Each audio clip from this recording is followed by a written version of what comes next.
Olá a todos e todas, sejam muito bem-vindos a mais uma conferência do 7º Encontro Estadual de História da Ampul Sergipe.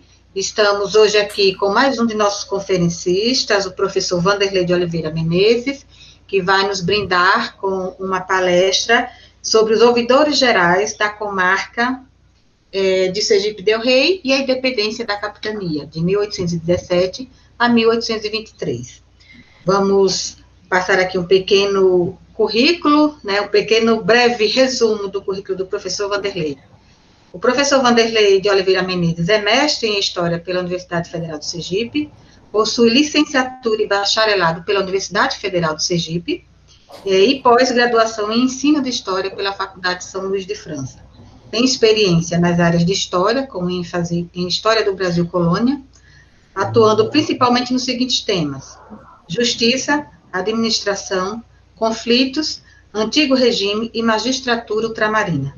É membro efetivo do Instituto Histórico de Sergipe e da Associação Nacional de História, Seção Sergipe. Atua como professor da Educação Básica da Rede Estadual de Ensino do Estado de Sergipe, e o professor Wanderley também faz parte da diretoria da Ampul Seção Sergipe, como tesoureiro, e em breve continuaremos aqui na gestão, se tudo der certo e Deus permitir, para que a gente continue fazendo os nossos trabalhos. Então, a segunda conferência do nosso evento, no dia de hoje, espero que todos aproveitem bem a fala do professor, porque é um tema muito interessante, muito pertinente e relevante para os estudos sobre a história de Sergipe. Estamos aqui também com a professora Bruna Morrana, doutoranda em História pela UNB, e vamos acompanhar, junto com vocês, a conferência do professor Wanderley. Professora Bruna, seja muito bem-vinda também, e queremos agradecer ao professor Wanderley, por ter aceito o nosso convite para essa conferência, participar do nosso 7º Encontro de História. Seja muito bem-vindo, professor Wanderley. Bruna, se quiser dar alguma palavra, fique à vontade. Obrigada. É uma satisfação ter o professor Wanderley aqui, participando do nosso 7º encontro.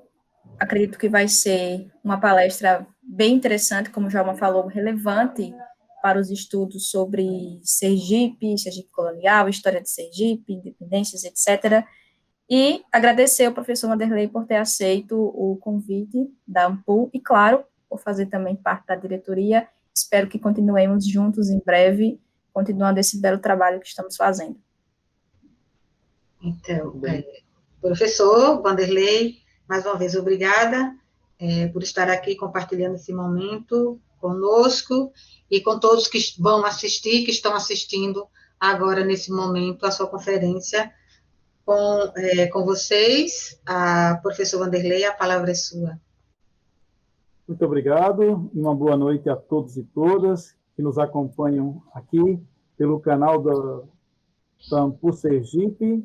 Para mim foi uma alegria, uma grande satisfação, primeiro por ter recebido o convite, para fazer parte do 7º Encontro Estadual de História da Ampul Sergipe. É a primeira vez que eu palestro, neste evento, então, para mim, é uma realização pessoal, e, para além disso, vou palestrar no ano do bicentenário da independência de Sergipe, Eu posso dizer para todos vocês que nós somos uma geração privilegiada, Nós somos uma geração que sobreviveu e está viva no bicentenário da independência de Sergipe, que alguns chamam de emancipação política, Então, na noite de hoje, eu vou abordar essa questão da independência de Sergipe com outro olhar, com outro viés, trazendo para a cena do debate historiográfico os ouvidores.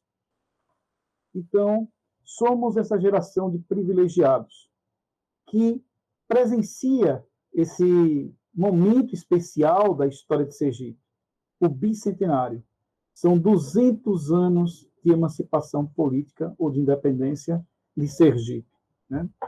E, para a noite de hoje, eu trouxe uma palestra um tanto quanto diferente, onde eu vou buscar trazer, à luz dos acontecimentos que ocorreram há 200 anos atrás, a figura dos ouvidores, a figura daqueles que administravam a justiça na capitania / comarca de Sergipe del Rei.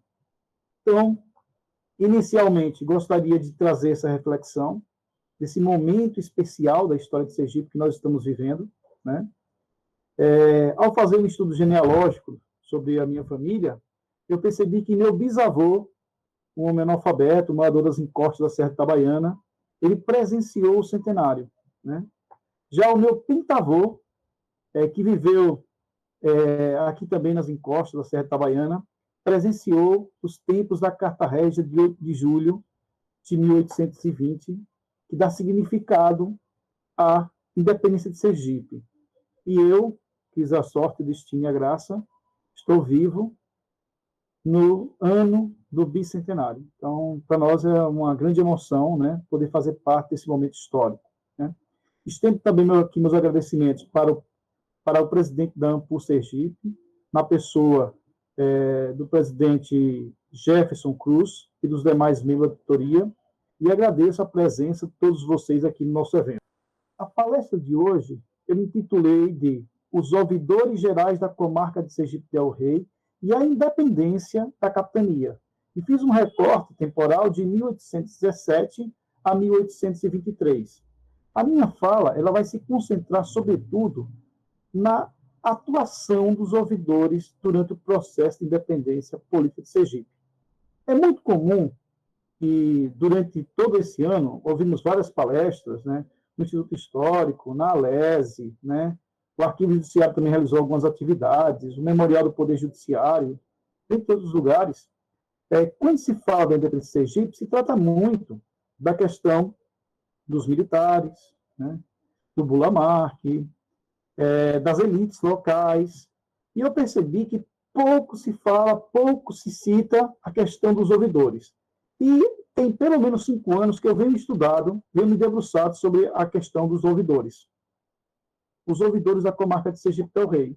E aí eu fui percebendo, nos meus estudos, que esses personagens históricos, os ouvidores, foram importantes nesse processo de emancipação política de Sergipe del Rei. Então, o que eu estou trazendo aqui, na realidade, são frutos dos meus trabalhos de pesquisa nos arquivos aqui de Sergipe, no Arquivo Público da Bahia, no Arquivo Nacional do Rio de Janeiro e nos arquivos portugueses. Eu fui tentando montar as trajetórias desses indivíduos e construir uma história de pelo menos 4 ouvidores que tiveram um papel, uma importância, seja ela direta ou indireta, na independência de Sergipe. Então, eu começo aqui fazendo uma breve apresentação das celebrações dos 200 anos da independência de Sergipe, lembrando que nós comemoramos os 200 anos da independência de Sergipe por causa da Carta Régia de 8 de julho de 1820, certo? Apesar de, há não muito tempo atrás, haver um debate sobre qual era a data mais correta, se era o 8 de julho ou se era o 24 de outubro, né? Hoje, entre os historiadores, é questão certa que o 8 de julho é a data, por causa de um documento, a Carta Régia, que separa Sergipe da Bahia, certo? A minha proposta aqui é estudar esse processo de independência política e administrativa de Sergipe a partir da trajetória de ouvidores de comarca e perceber o papel que eles desempenharam nesses embates durante a época da independência de Sergipe e do Brasil, né? Então, por isso que eu considero que os ouvidores, dentro desse processo, são personagens importantes para se tentar entender, tentar explicar os desenrolados fatos, os acontecimentos. E pode parecer uma ironia do destino, já que, em 1820, Sergipe não tinha um ouvidor efetivo. Tínhamos apenas um ouvidor interino. E esse ano de 1820, né, a 1821, 22, nós não tivemos ouvidores, né? Isso é bem curioso. Tivemos 3 ouvidores, todos ouvidores interinos. Mesmo assim, eu vou aqui tentar trazer um pouco da trajetória desses homens. Saber primeiro quem são eles, né? Já que são personagens muito pouco estudados e bastante desconhecidos da historiografia sergipana. Pode passar o slide, por favor? Vou organizar minha palestra da seguinte forma. Primeiro, vou situar a Ouvidoria de Sergipe del Rei na história colonial de Sergipe, tentar entender essa instituição, que era a Ouvidoria de Sergipe, e quem eram os seus ouvidores. No segundo momento, vou analisar o papel do período de subalternização administrativa, e aí eu faço um corte de 1763 a 1820, nós tivemos um período que a capitania de Sergipe é anexada à capitania da Bahia, né? E esse período é importante se entender para poder ter uma compreensão mais plena acerca do que foi a independência de Sergipe. E, por fim, eu tento explicitar o processo de dependência com a atuação dos 4 ouvidores que estavam envolvidos, direta ou indiretamente, nesse acontecimento histórico relevante. Então, vamos ao primeiro ponto, a Ouvidoria de Sergipe del Rei. Eu começo aqui dizendo o seguinte: a capitania de Sergipe ela é conquistada, belicamente, através de um processo de guerra justa, nos últimos anos do século XVI. Em 1590, o governador interino da Bahia, do estado do Brasil em si, Cristóvão de Barros, formou um grande exército, invadiu o território, que hoje nós chamamos de Sergipe, e ali se estabeleceu uma capitania. Uma capitania precisa ser entendida como um espaço de jurisdição que tem um capitão maior, né? Ou seja, um capitão maior, aquele que governa as armas, né? O governador de armas. E aí a capitania de Sergipe, ela começa a fazer parte da história do Brasil colônia nessa condição de capitania. Mas uma capitania importante dentro do contexto geoestratégico da América Portuguesa. Porque Sergipe está entre 2 importantíssimas capitanias. Eu me refiro à Bahia e a Pernambuco, né? Fazendo divisa com Pernambuco através do Rio São Francisco. Então, é um espaço antigo da colonização portuguesa na América e um espaço que vai ser um tanto quanto disputado, né, historicamente. Não podemos esquecer que quando os holandeses tentam invadir a Bahia e não conseguem, eles conseguem, pouco tempo depois, invadir Pernambuco e dominam Sergipe del Rei, né? Sergipe fez parte como limite das conquistas holandesas no que nós chamamos hoje de Nordeste brasileiro. E depois desse período, a capitania viveu uma anarquia danada, né? Muitos capitães mores entraram em atrito com os governadores gerais do Brasil, e em 1695 nós vamos ter a criação de uma ouvidoria. Então, para entender a Ouvidoria de Sergipe, é preciso ter em mente o seguinte: a ouvidoria é um espaço de administração jurídica, judiciária, formada por vários termos, vários municípios, que nós chamamos de comarcas. Então, no Império Ultramarino Português, era nomeado, a partir de Lisboa, membros da justiça para administrar, em nome do rei, as questões judiciais nos territórios. Antes de 1695, Sergipe não tinha um ouvidor letrado, ou seja, uma pessoa que passou por uma formação jurídica em Coimbra, e o que havia aqui era uma Câmara de Vereadores, na cidade de Sergipe del Rei, São Cristóvão, que nomeava um ouvidor leigo, que era não letrado. E, se você for estudar ou pesquisar nos documentos da segunda metade do século XVII, você vai encontrar muitos conflitos entre os ouvidores leigos com as elites locais. E um clima generalizado de revoltas, motins, de violência, né? Só que aí, em 1694, a Câmara de São Cristóvão resolveu solicitar ao Conselho Ultramarino que fosse criado o cargo de ouvidor, um ouvidor letrado. É interessante que a Câmara de São Cristóvão pede ao rei, na época Dom Pedro II, de Portugal, que se criasse um ouvidor para poder controlar a violência e a corrupção que estava se alastrando na capitania de Sergipe del Rei. Segundo os camaristas, havia uma série de crimes não investigados, Como os juízes eram leigos, não havia uma séria aplicação do direito régio, os desvios aconteciam de forma bastante acentuada, e era preciso uma autoridade com respeito, a respeitabilidade ligada ao rei, para poder controlar esse clima de anarquia. Então, em 1694 é mandado esse pedido. O governador-geral do Brasil, na época, Dom João Lancaster, é contra. O Tribunal da Relação da Bahia se torna também contra. O Conselho Ultramarino também é contra a criação de um ouvidor em Sergipe. Porém, o rei, Dom Pedro II, concorda que é preciso, sim, criar cargo de ouvidor em Sergipe, mas não só isso. Criasse também um cargo de ouvidor na Bahia e de juiz de fora em Salvador. E aí, no mesmo ano, é criado 3 cargos de ministro da Justiça aqui na América Portuguesa. Ouvidor de Sergipe, ouvidor da Bahia e juiz de fora de Salvador. E o objetivo principal foi melhorar a cobrança de tributos régios, né? Já que o reino de Portugal se encontrava bastante debilitado no final do século XVII. Né? E também evitar os conflitos entre membros das elites locais com as grandes autoridades nomeadas pelo rei. E também tentar se evitar as violências e abusos de poder que eram muito comuns naquela época. Né? Então, com esse olhar, foi criada a ouvidoria de Sergipe del Rei. Né? E essa ouvidoria ela é instalada em 1696, quando para aqui é nomeado Diogo Pacheco de Carvalho, né? Uma figura bastante curiosa, um bacharel que chega a Sergipe com quase 40 anos de idade, com a promessa que, se ele fosse nomeado para Sergipe e tivesse uma boa residência, ou seja, tivesse um relatório muito positivo do que ele fez aqui, ele seria nomeado desembargador do Tribunal da Relação da Bahia.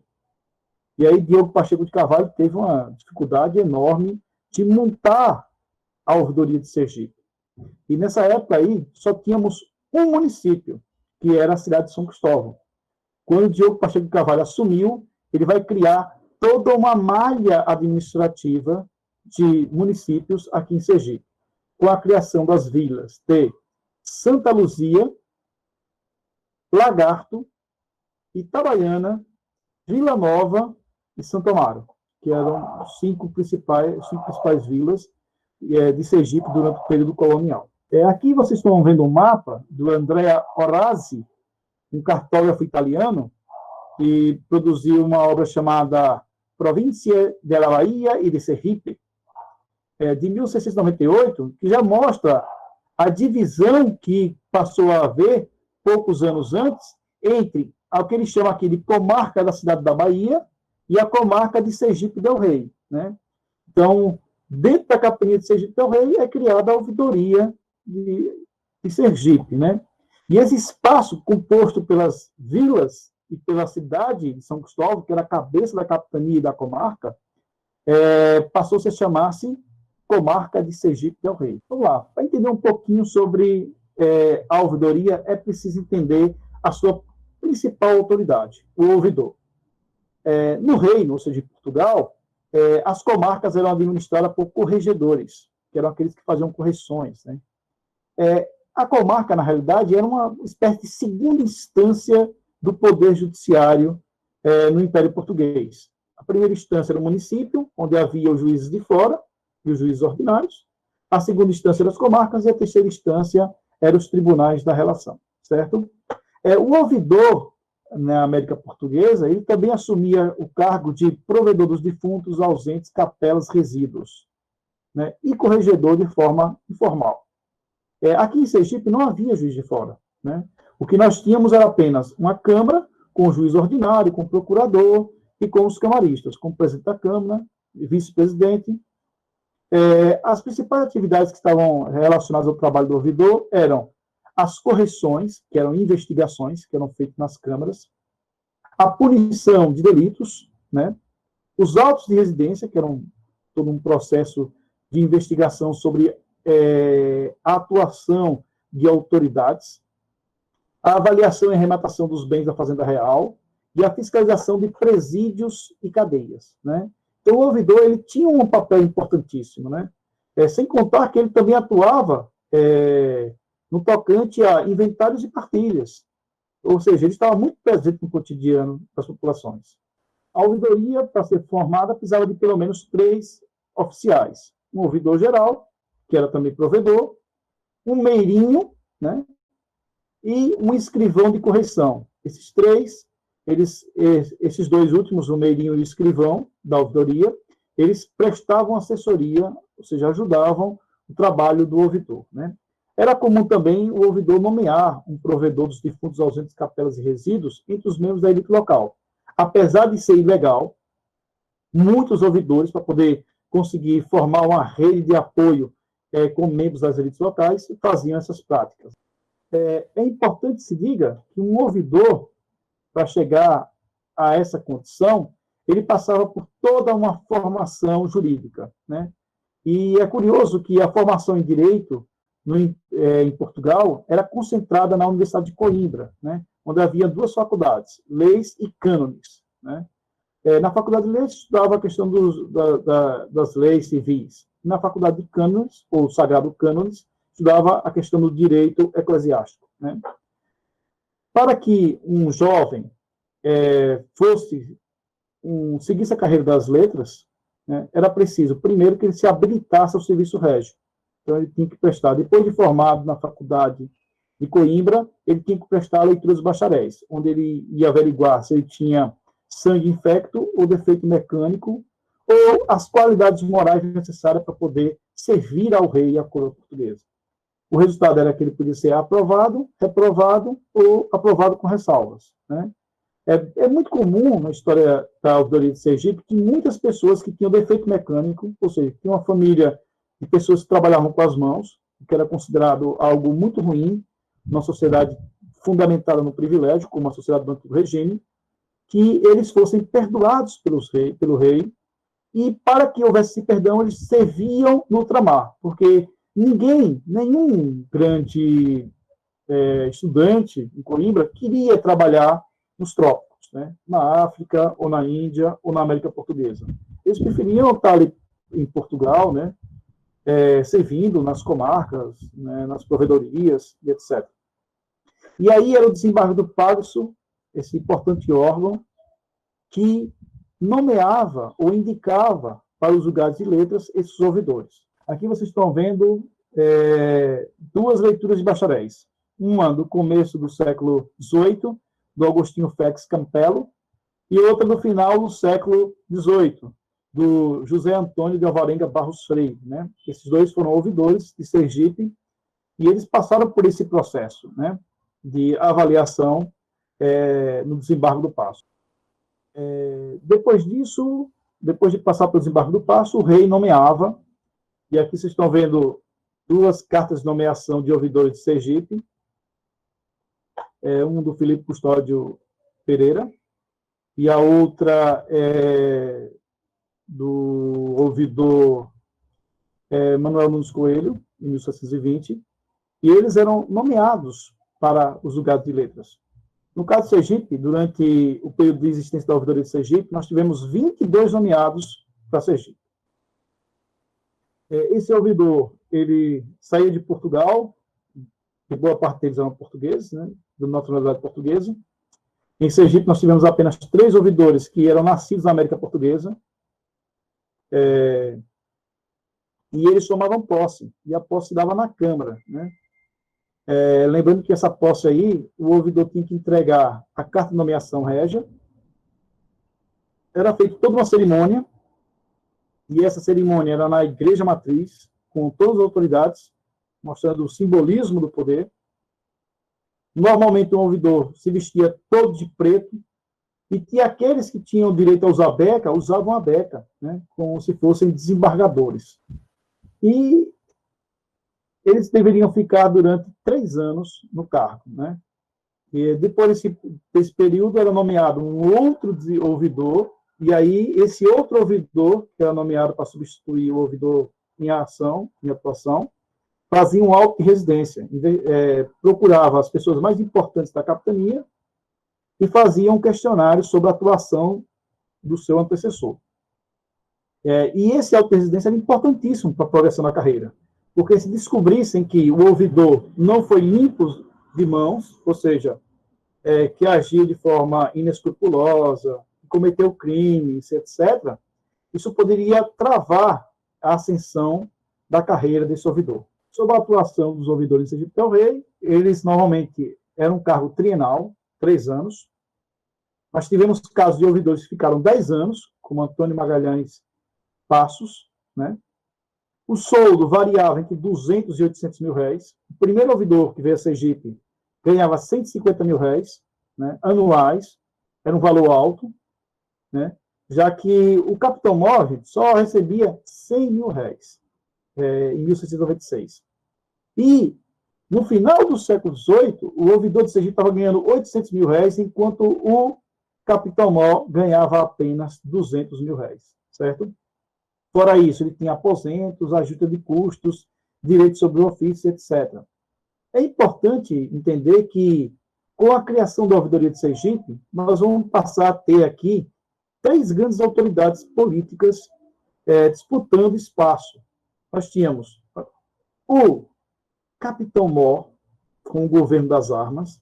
Nós tínhamos a Câmara Municipal, principalmente de São Cristóvão, que era a cabeça da comarca e da capitania. E nós temos agora um ouvidor, que estava no meio dessas 2 instituições. É interessante que, num contexto de uma pequena capitania, essas 3 autoridades vão entrar em constante atrito. E pelos meus estudos, pelo que eu tenho visto, normalmente a Câmara se aliou ao ouvidor contra o capitão-mor. Os capitães-mores sempre levaram a pior desses embates, né? A grande acusação dos capitães-mores era que os ouvidores estavam invadindo a sua jurisdição. E é bem curioso explicar isso da seguinte forma. Existia um regimento da capitania que dizia o seguinte: prender, só pode mandar prender o capitão-mor.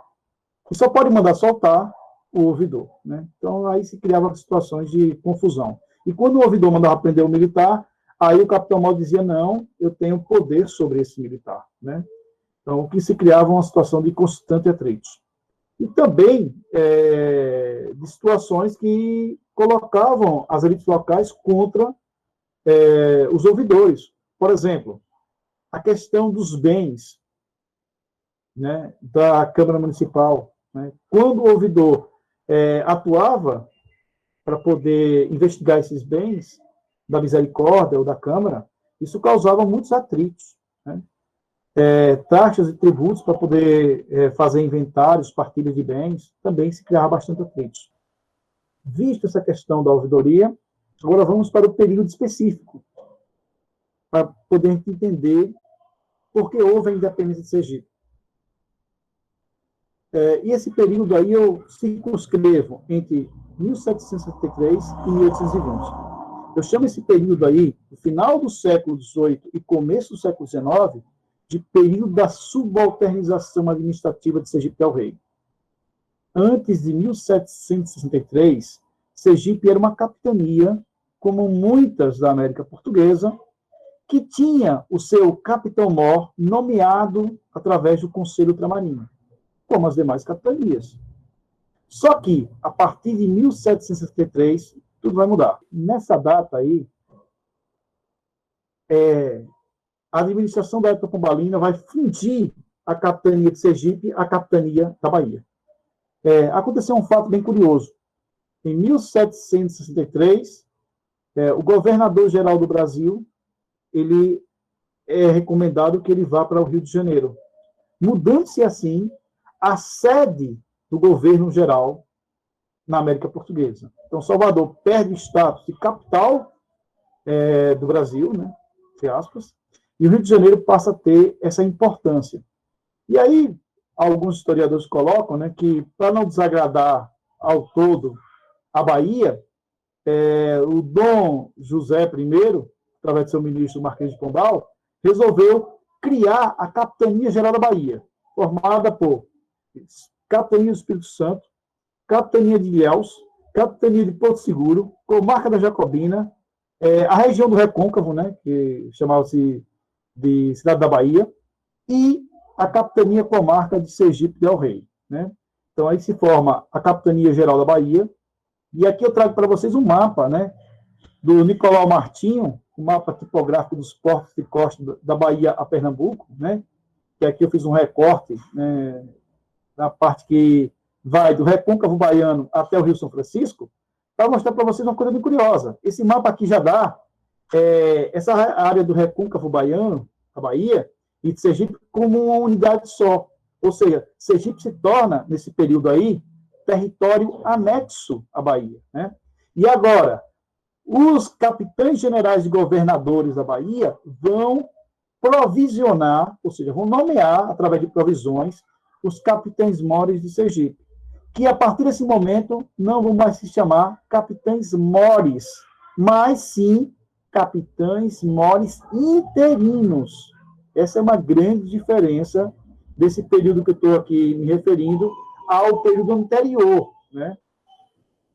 É importante se dizer que os laços dependentes de Sergipe e Bahia são muito fortes, né? São históricos, né? Boa parte dos moradores de Sergipe recorriam à Bahia, primeiro para pegar dinheiro na Misericórdia, da Casa Misericórdia, para realizar comércio, para comprar escravos, né? Para resolver qualquer problema religioso, porque Sergipe era parte do Bispado da Bahia, né? E também para resolver suas questões, pendências jurídicas mais graves com o Tribunal da Relação da Bahia. Então, a Bahia é uma importante praça que estabelecia uma relação muito forte com Sergipe del Rei, né? Então, em 1763, vai ser mudada a sede do vice-reinado, né? Vai se criar a Capitania Geral da Bahia, e aí as duas capitanias serão fundidas, né? Isso é que é importante se dizer. Nesse momento aí, nós vamos ter uma subalternidade administrativa nunca antes vista na história da Capitania de Sergipe del Rei. Para entendermos esse momento, é preciso perceber que havia todo um projeto de organização política administrativa e de maior controle fiscal, que começou no reinado de Dom João V, mas que vai se acentuar na época de Dom José I e do Marquês de Pombal, que vai buscar racionalizar a administração pública, a administração, na realidade, com a ideia de que as pequenas capitanias têm que estar ligadas às grandes capitanias para se poder produzir mecanismos de fiscalização mais intensas, né? Se buscava, nesse momento, aí, uma eficiência econômica fiscal para evitar a sonegação, né? As maiores capitanias passaram a aglutinar as menores, né? Foi o que aconteceu, por exemplo, com a Paraíba, né? Que foi aglutinada com Pernambuco, Campos dos Goitacazes, que foi aglutinada com Rio de Janeiro, e etc. Isso fazia com que se aumentasse o poder dos governadores e se diminuísse o poder dos capitães mores das elites locais. E esse período aí, no final do século XVIII, começo do século XIX, em Sergipe, é um período bem curioso. Nós vamos ter uma grande prosperidade econômica, é nessa época que vai surgir um grande desenvolvimento de engenhos aqui em Sergipe, principalmente na região da Cotiguiba, mas também é um período de sujeição política, né? Onde a capitania de Sergipe tem seu território administrativo rebaixado a uma condição de capitania anexa. Economicamente, nós vamos ter como principais atividades o gado, a farinha, o algodão, o sal e o açúcar. Lembrando que a economia açucareira tem, nesse período, uma franca expansão, tanto em produção quanto em número de engenhos e de escravos. É a época que vai se formar uma sociedade escravista plena na capitania de Sergipe del Rei. E, para você ter uma ideia, 20% de toda a produção açucareira exportada pelo Porto de Salvador provinha dos engenhos de Sergipe.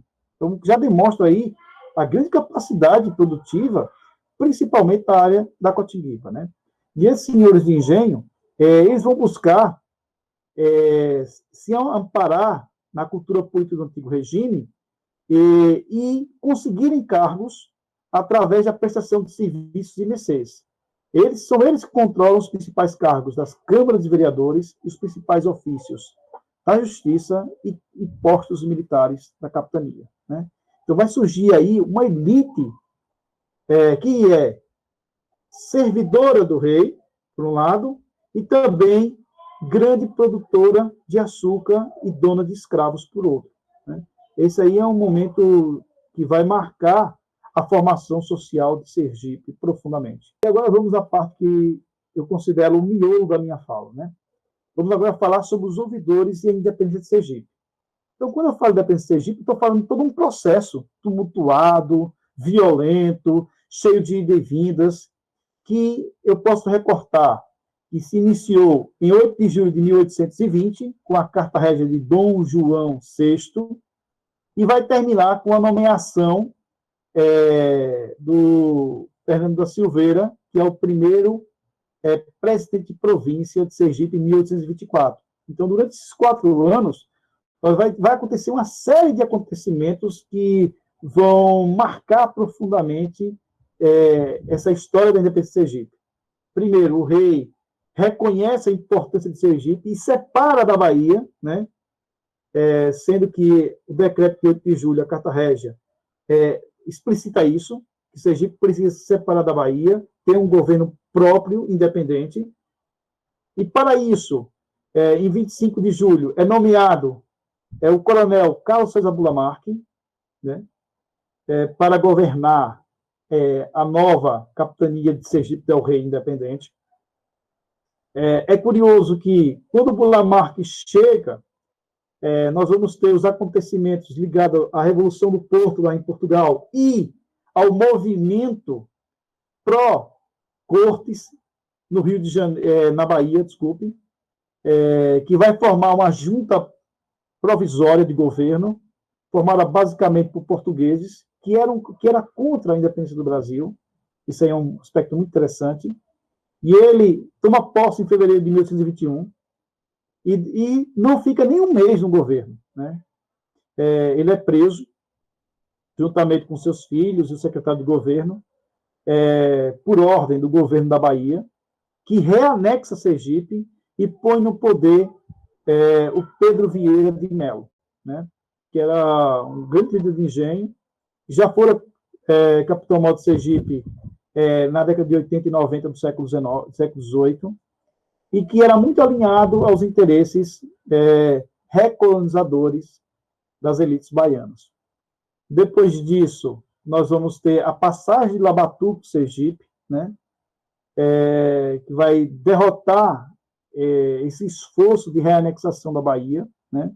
Com apoio de partes da elite local. Né? Então, nós vamos ter essa divisão, né? Entre os membros da elite sergipana. Uma parte vai apoiar a independência, a outra não vai apoiar, vai querer que as coisas se mantenham do jeito que está. E é interessante, né, que durante esse processo, José de Barros Pimentel assume o poder, né? Apesar dele defender a reanexação à Bahia, ele vai comandar esse processo. Depois ele é tirado do poder, assume uma junta provisória. Essa junta provisória passa um tempo no governo. José Eloy Pessoa é nomeado, né? O José de Barros Pimentel tenta voltar novamente. E, por fim, Dom Pedro I reconhece a independência de Sergipe e nomeia Manuel Fernando da Silveira. Então, resumindo, o processo de independência de Sergipe foi isso, né? Agora, eu vou tentar trazer a questão dos ouvidores. Então, são 4 personagens que eu vou trazer aqui para o nosso debate. O primeiro é o José Teixeira de Mata Bacelar. Aqui vocês estão vendo uma foto dele, né, que é muito raro encontrar uma foto de um ouvidor, né? O José Teixeira de Mata Bacelar, ele foi o último ouvidor de Sergipe e o primeiro senador da província de Sergipe. Isso aí é algo muito curioso.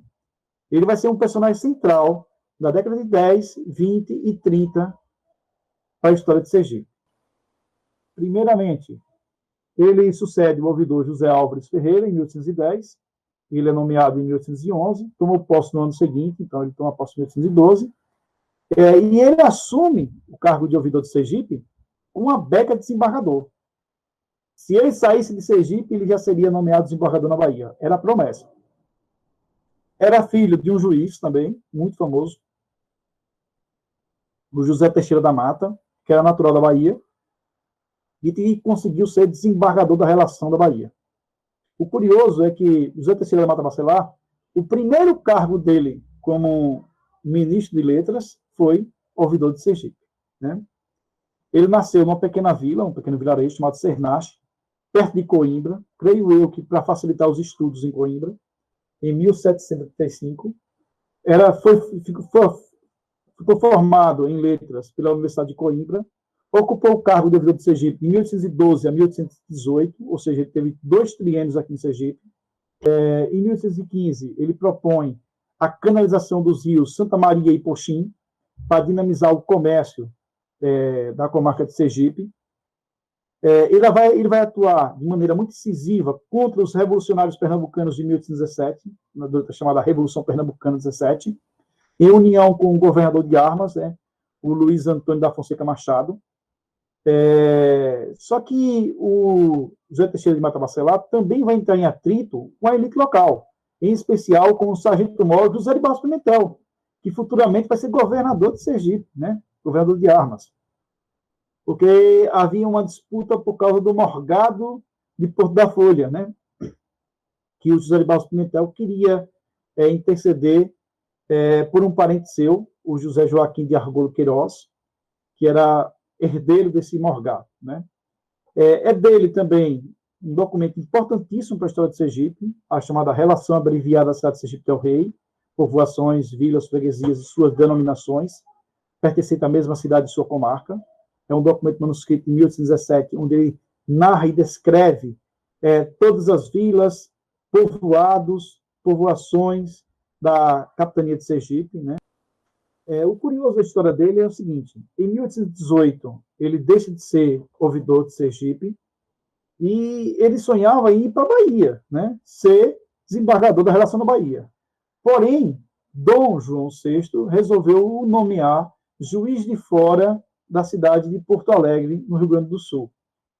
E ele chega lá em 1820, participa, durante a independência do Brasil, da junta governativa daquela província, e é um fato curioso esse. Ele fica lá no Rio Grande do Sul, não mantém mais relação com Sergipe, apesar daqui ter muitos apoiadores, membros da elite local.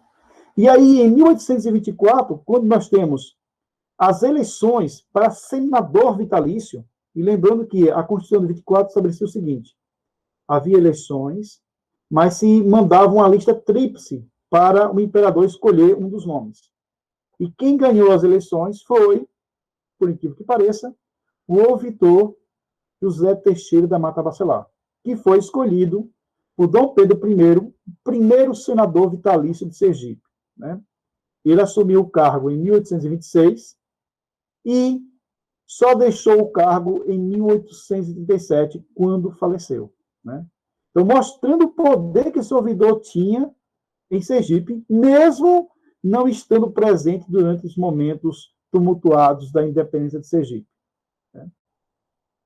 E lembrando que o sucessor dele foi o Marquês de Montalegre, né? O José da Costa Carvalho, que era um baiano, né? E que também tinha uma carreira na área do direito. Ele foi bacharel em leis, formado por Coimbra, juiz de fora e ouvidor de São Paulo, foi deputado da Assembleia Geral, né, Constituinte, e também da Assembleia Legislativa do Império do Brasil, né? E também foi deputado pela província da Bahia, né? Então, esse foi escolhido o segundo senador. E agora nós vamos ao segundo ouvidor, né? Esse foi um caso de quase ouvidor, né? Vocês estão vendo aí o Manuel Pinto Ribeiro Pereira de Sampaio, né? Diferente do seu antecessor, que nós estamos aqui também vendo a foto dele, né? Inclusive com uma cruz da Ordem de Cristo, né? Que era uma insígnia importante do século XVIII e XIX, né? Esse ouvidor, ele nasceu no Brasil, nasceu na América Portuguesa, na capitania do Espírito Santo. E ele era filho de um ex-ouvidor da comarca do Espírito Santo, José Pinto Ribeiro, que era formado em leis pela faculdade, em Coimbra. Seu bisavô foi um grande escritor, escreveu um livro chamado Preferência das Letras às Armas, em 1645. E é curioso, né, que esse ouvidor, ele foi nomeado, seu primeiro cargo, para ser juiz de fora do cível do Reino de Angola, né? Ele era o presidente da Câmara de Luanda, né? E cuidava das questões cíveis, porque lá tinha um juiz de fora cível e outro criminal, certo? E também depois, um ano depois dessa nomeação, ele também vai acumular o cargo de provedor da fazenda de defuntos e ausentes, resíduos e capela de Luanda, certo? Estando em Angola, que era um lugar que ninguém queria ir, nenhum bacharel queria ir, ele recebe um ato da Ordem de Cristo e, em 1816, ele é nomeado juiz de fora da vila de São Pedro do Rio Grande do Sul. E é curioso que esse ouvidor, ele vai para o Rio Grande do Sul, ele se encontra com José Teixeira da Mata Bacelar e ele foi nomeado em 12 de outubro de 1819 para substituir o José Teixeira da Mata Bacelar como ouvidor da comarca de Sergipe. E aí ele toma uma surpresa quando ele recebe essa nomeação, porque ele não quis ser ouvidor de Sergipe, ele se recusou a assumir o cargo, né? Ele sai do Rio Grande do Sul, na época chamada de Capitania do Rio Grande de São Pedro, volta para o Espírito Santo, que era a sua terra natal, e no Espírito Santo ele vai se tornar deputado constituinte em 1823, representando a sua capitania natal, né? Chegou a ser desembargador do Tribunal da Suplicação, em 27, na época já do Império. Também participou da relação do Rio de Janeiro, em 1873, e também foi um dos primeiros ministros do Tribunal Superior da Justiça, em 1852, falecendo em 1857, no Rio de Janeiro. Então, uma figura muito curiosa. Era ele, para ser o ouvidor, que receberia Carlos César Bula-Marque, né? Isso é um fato interessante, né? Se a gente pensar que ele recusou o Sergipe porque ele não queria ser ouvidor de uma capitania subalterna. Para a carreira dele seria algo muito ruim, né? Então, esse ouvidor, ele se recusa. Mesmo se recusando, ele vai ter uma carreira muito prestigiada. Para encerrar aqui minha fala, o ouvidor que mais viveu, presenciou os acontecimentos da independência de Sergipe foi esse homem, Manuel Gomes Coelho. Em 1821, ele era o ouvidor de Sergipe na época dos piores embates da independência de Sergipe. Eu estive pesquisando sobre esse homem, consegui algumas informações, alguns documentos. Primeiro, ele é natural da Vila de Arouca, que fica na comarca do Lamego. Ele era um português, se formou em 1820 pela Universidade de Coimbra, na Faculdade de Leis. Ele nasceu em 1795, era filho de José Nunes Coelho e de Maria Eufrásia. E é engraçado, gente, que quando Bula-Marque chega a Sergipe, ele está na Bahia. O pai dele tinha uma relação muito forte com a Bahia, era um grande comerciante na Praça de Salvador. E ele sabe da sua nomeação na Bahia para o seu primeiro cargo, que é ouvidor da comarca de Sergipe. Só que como o rei Dom João VI estava no Rio de Janeiro, e depois ele voltou a Lisboa, obrigado pelas cortes de Lisboa, ele é nomeado ouvidor interino, né? E é curioso que o governo provisório, ou a junta provisional de governo, sediada em Salvador, o escolhe, primeiro por ele ser português, segundo por ele ter formação em letras, e terceiro por ele concordar com os ideários das cortes de Lisboa. Então, este homem, ele é mandado para Sergipe, ele tem apenas 26 anos de idade, um inexperiente na área de administração da justiça, e é ele que vai chegar a Sergipe quando Carlos César Bula-Marque está preso. Ele vai ajudar no governo da comarca de Sergipe, na época em que a Bahia reanexa Sergipe. Então, ele é nomeado em 1821, tomou posse no dia 15 de outubro, apoiou o governo do Pedro Vieira de Mello. É interessante que ele é um ouvidor muito ativo nesse processo. Primeiro, ele vai denunciar a tentativa das câmaras de Itabaiana, Vila Nova e Santo Amaro de construir um governo separado da Bahia. E também do boicote à nomeação ou às eleições dos deputados para as Cortes de Lisboa, né? Esse ouvidor, ele até vai perseguir aqueles que adotaram uma postura favorável à independência do Sergipe. É o caso da prisão de José Luiz Machado, um importante senhor de engenho que é favorável à independência do Sergipe e acaba sendo preso. Mas não só ele. Mais de 40 patriotas sergipanos foram presos por ordem desse ouvidor e mandados para a Bahia, né?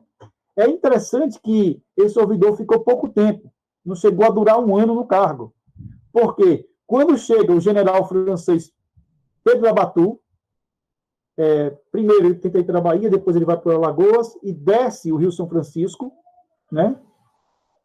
Esse ouvidor, percebendo que está tudo perdido, que não há como resistir à força militar do Labatu e o apoio do João Dantas de Itapicuru, lá no sul da província, da capitania de Sergipe, ele foge. Ele pega uma sumaca e foge para Salvador. Depois disso, eu não sei o que aconteceu com ele. Não encontrei nem mais uma nomeação, nem nada sobre a vida dele, né? Então, esse é o ouvidor que vai marcar esse processo de independência de Sergipe profundamente. Ele foge com esse medo de ser repreendido, porque muitos portugueses foram perseguidos depois da vitória do grupo emancipacionista aqui em Sergipe. Vigários são perseguidos, comerciantes portugueses são perseguidos, né? Importantes autoridades, senhores de engenhos, são perseguidos, né?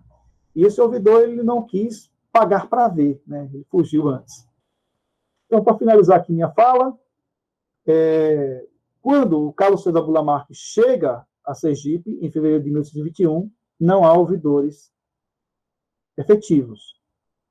Quem estava no comando da ouvidoria de Sergipe era um ouvidor interino, era o juiz ordinário de São Cristóvão, José Ribeiro Navarro. E esse José Ribeiro Navarro era um defensor da independência de Sergipe, e foi por diversas vezes camarista e juiz ordinário de São Cristóvão. Eu sei muito pouca coisa sobre ele. Eu sei que ele era um abastado senhor de engenhos, não tinha formação jurídica, né? E é curioso que esse José Ribeiro Navarro, ele vai ser, depois da independência de Sergipe, da independência do Brasil, diversas vezes ouvidor interino. Porque o último ouvidor nomeado deixou o cargo em 1818, como nós vimos, o José Teixeira da Mata Bacelar. Só que a ouvidoria ela continua até 1832, quando ela é extinta na época da regência, com a criação dos cargos, né, de juiz de paz, juiz de direito, né, e etc. É importante que se estude esse personagem, né, que é um personagem muito desconhecido da história de Sergipe, né? A ouvidoria de Sergipe vai permanecer de 1832, esse é o ano que vai se extinguir, sem um ouvidor efetivo. Porque a própria instituição de ouvidoria era considerada uma instituição retrógrada, que não representava o avanço que estava acontecendo no Império do Brasil naquela época, né? E o último ouvidor é o baiano, né, Joaquim Marcelino de Brito, político muito ligado ao Partido Liberal, que vai se tornar administrador da província de Sergipe, grande líder político, deputado, né? E, por fim, vai também se tornar ministro da Relação de Pernambuco, né? Um dos primeiros ministros da Relação de Pernambuco, na história da Relação de Pernambuco. Então, finalizando aqui minha fala, todos esses ouvidores que eu tratei para vocês participaram de forma direta e indiretamente da independência de Sergipe, né? Meu muito obrigado e uma boa noite a todos. Nossa, professor Vanderlei, nós que agradecemos por essa brilhante fala, realmente é um tema muito instigante. Eu fiquei aqui ouvindo a sua fala e tentando entender essa rede complexa que envolvia todo esse processo de sustentabilidade da ordem política administrativa da comarca de Sergipe. Realmente, eu acredito que seja uma pesquisa de muito fôlego e, assim, Eu tenho algumas curiosidades, porque, assim, você se instigou tanto para pesquisar esses ouvidores, claro que a gente sabe que tem muitos temas aqui em Sergipe, né, período colonial, que são poucos pesquisados ainda, e o que instigou, o que levou você a pesquisar esses ouvidores, personagens tão desconhecidos, né, daqui da nossa região, né, a gente vê que muitas pessoas pesquisam a questão da ouvidoria, mas esses personagens em si, como você falou, que você demonstrou aí, né, que é muito interessante a gente compreender toda essa relação política, administrativa, de nomeação, de instrução, enfim, e que definia o futuro político da comarca, né? Então, o que levou você a ir, né, a fundo nessas pesquisas e as fontes que você utilizou, eu percebi que você mostrou aí, né, bastante coisa, são pesquisas que a gente sabe que levam muito tempo, né? E eu queria que você falasse um pouquinho sobre isso, que lhe instigou a se envolver nessa pesquisa sobre os ouvidores em Sergipe e a questão das fontes, né, que você utilizou. Primeiramente, o interesse pelos ouvidores nasceu quando eu concluí a dissertação de mestrado em História pela Universidade Federal de Sergipe, né? Na ocasião do mestrado, eu pesquisei um membro da elite política e econômica de Sergipe, o sargento-maior Bento José de Oliveira, que era um grande criminoso, né?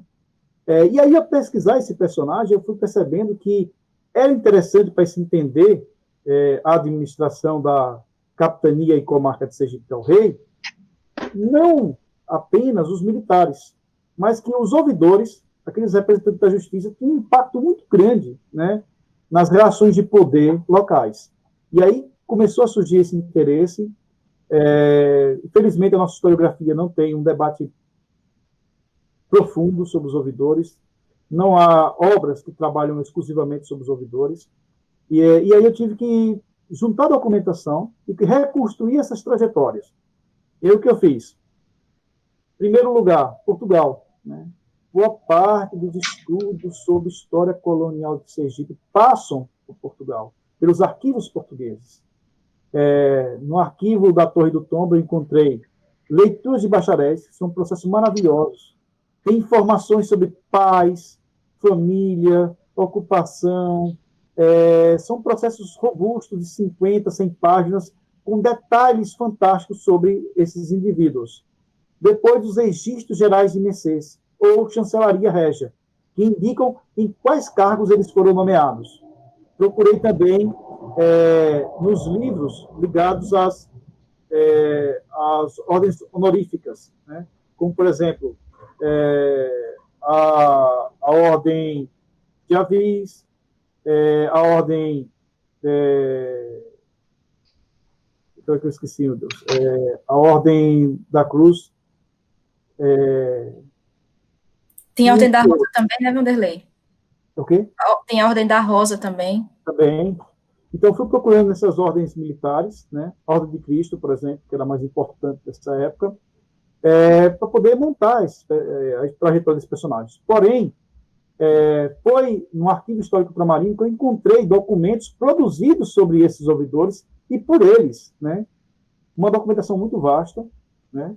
E essa documentação me ajuda a entender o papel, a centralidade que os ouvidores tinham na administração da América Portuguesa, já que eles eram um elo que ligava os governadores, que eram chamados capitães-mores, às elites locais, né?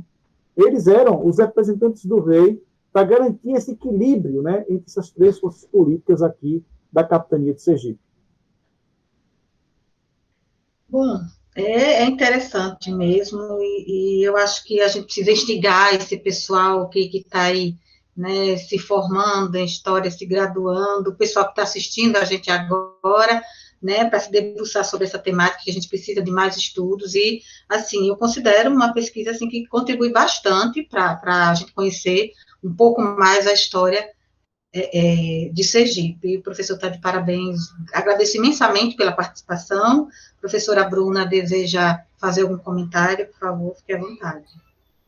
Com certeza, Joelma, depois de uma palestra tão interessante como essa, a gente fica cheia de dúvidas na cabeça, cheia de comentários, e assim, Parabenizar o professor Vanderlei pela fala de hoje, com certeza contribui demais para a historiografia sergipana, e o que ele vai trazer de novo, que ele vai continuar com suas pesquisas, com certeza, analisando as suas fontes, e como você falou, Joelma, é interessante não só, porque quando a gente dá aula sobre Brasil Colônia, a gente fala do papel do ouvidor-mor, fala do capitão-mor, do provedor, só que a gente não explora muito os papéis de cada um desses homens de letras, desses funcionários do reino, e não traz para a realidade sergipana. Então, eu acho que nós carecemos ainda de muitos estudos sobre Sergipe colonial, e nesse ponto aí chave, que é a independência de Sergipe e a atuação desses homens. Eu fiquei curiosa, professor Vanderlei, em saber, porque quando você falou das funções do ouvidor geral, eu vi lá que você colocou o provedor dos defuntos. E aí, como eu trabalho com a morte, como eu pesquiso esse tema, eu fiquei muito curiosa em saber qual era a relação que o ouvidor-mor, qual era o papel que ele tinha nesse trato com os mortos, qual era o papel jurídico dele, enquanto um homem que legislava no Brasil colônia, e eu também queria saber também como se davam esses conchavos com as elites locais, se você utilizou a prosopografia, essa análise de grupo para conseguir entender quais eram as ligações, as aproximações deles com os senhores de engenho, comerciantes, etc. Então, é isso, professor. Perfeito. Duas questões interessantes, bem curiosas. Primeiro, o cargo de provedor dos defuntos, ausentes, capelas e resíduos. O que era isso, né? Há recursos que eles não têm ninguém para administrar, né? Por exemplo, o indivíduo ele é solteiro, ele morre, ele deixa bens, né? Aí o que acontece? Enquanto a família dele, que talvez more em outro lugar, não se aposta desse bem, alguém tem que administrar. E quem administrava era o ouvidor. Então, o ouvidor era o tesoureiro, né, da capitania, né? Ele era aquela pessoa que administrava os bens, primeiro, dos ausentes, aquela pessoa que saiu, deixou o dinheiro ali, deixou um engenho, deixou uma propriedade, dos ausentes, dos defuntos, aqueles que morriam enquanto a família não chegava para se apossar dos bens, ou não se fazia inventário, era ele que administrava. Capelas, ou seja, de todas as irmandades, quem administrava os bens, quem via as contas, se estava tudo ok, era o ouvidor. Resíduos, sobras de inventários, entre outras coisas.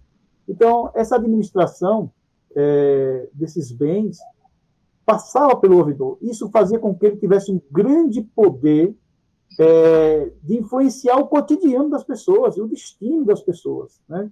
Por exemplo, os bens dos morgados, uma questão de terra, um litígio por terra, quem decidia era o ouvidor. E o que ele decidia estava decidido, não cabia recurso, né, na maioria das vezes.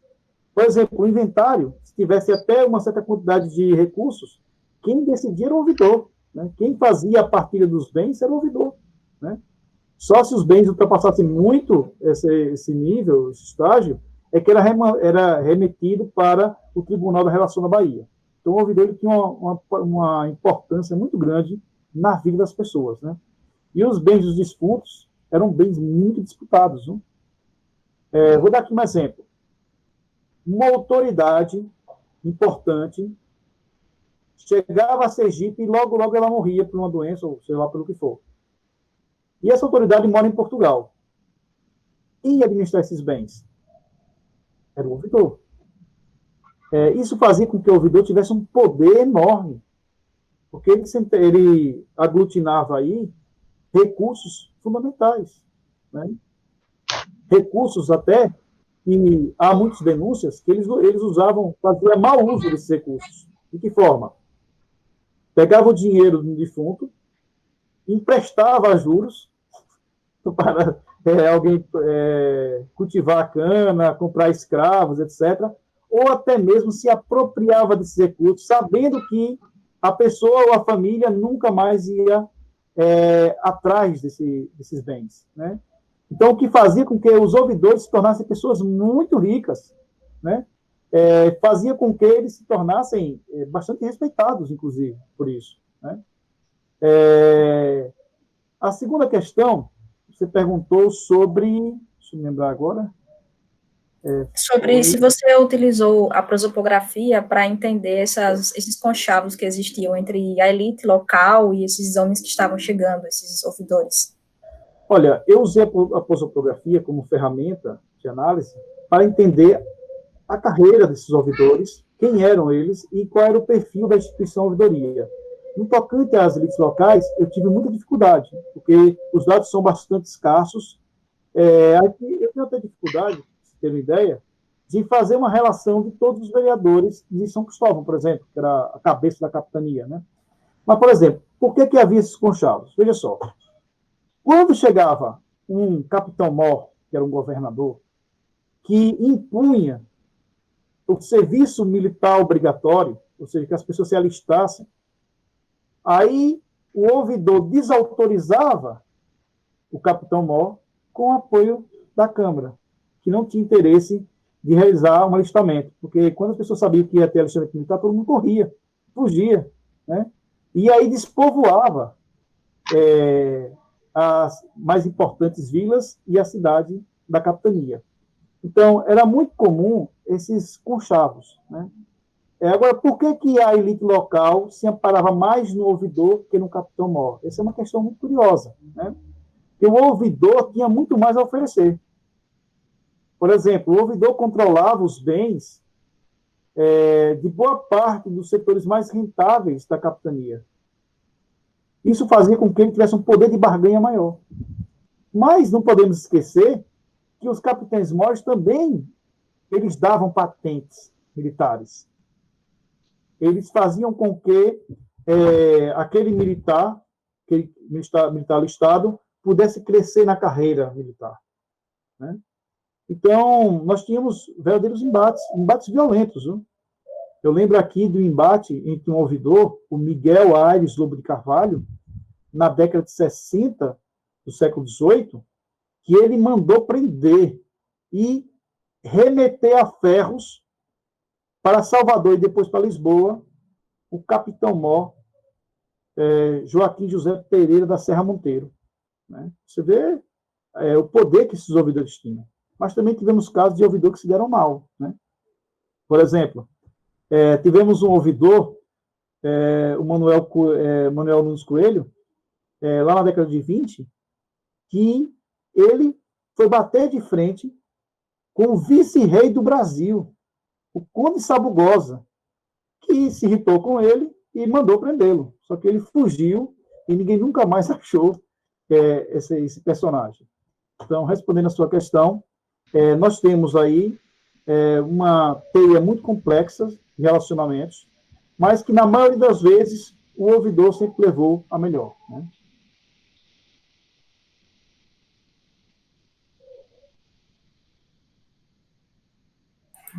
Obrigada pela resposta, professor. Realmente é bom que se esclareçam esses conflitos que existiam entre... Porque a gente tende a achar que eles trabalhavam de maneira muito pacífica, que os ouvidores e os capitães, mas não, a gente sabe que existem relações de poder em todos os âmbitos, e não era diferente nessa administração da capitania. Então, é muito interessante colocar esses homens como homens de carne e osso, porque acho que é isso que é importante na história também.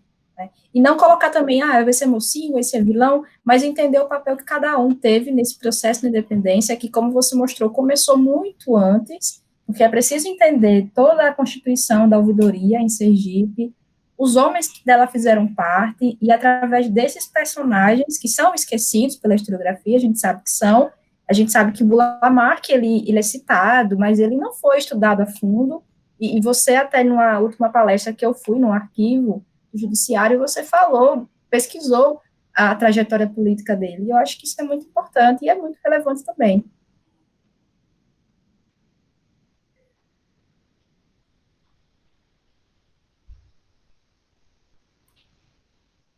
Bom, então, professor Vanderlei, se quiser fazer ainda alguma consideração, fique à vontade. A gente já estamos caminhando para o final da nossa conferência.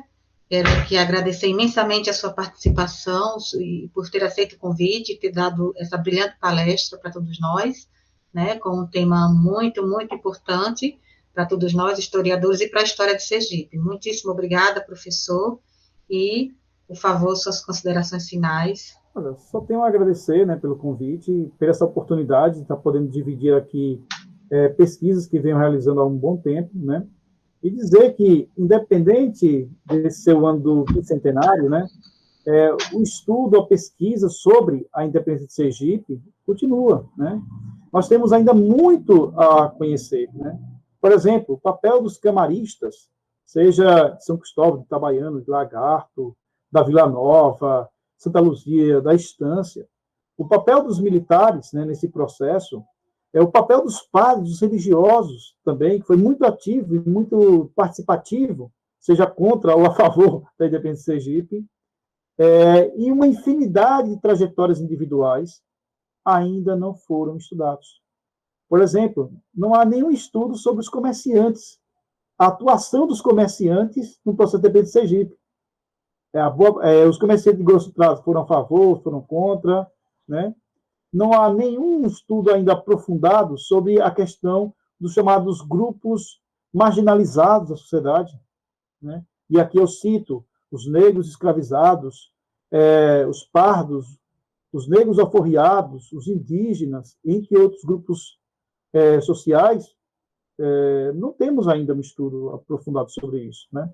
Então, seria algo muito importante, muito interessante que se fizessem esses novos estudos com novas abordagens, para a gente poder entender de forma mais plena, de forma mais ampla, a independência de Sergipe. Porque eu considero um tema muito interessante, muito cativante, e que ainda está à espera de maiores contribuições.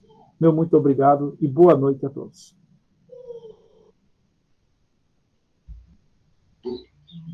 Boa noite a todos que assistiram à palestra do professor Vanderlei, e convidamos a todos para continuar visitando o nosso canal, se inscreverem no nosso canal, para que a gente, para assistir às outras palestras do evento, né, que a gente tem uma semana de evento, então, convidamos todos a assistir a próxima palestra, e convidar todos a se associarem também na Associação Nacional dos Professores de História, Seção Sergipe, e a se inscreverem no nosso canal.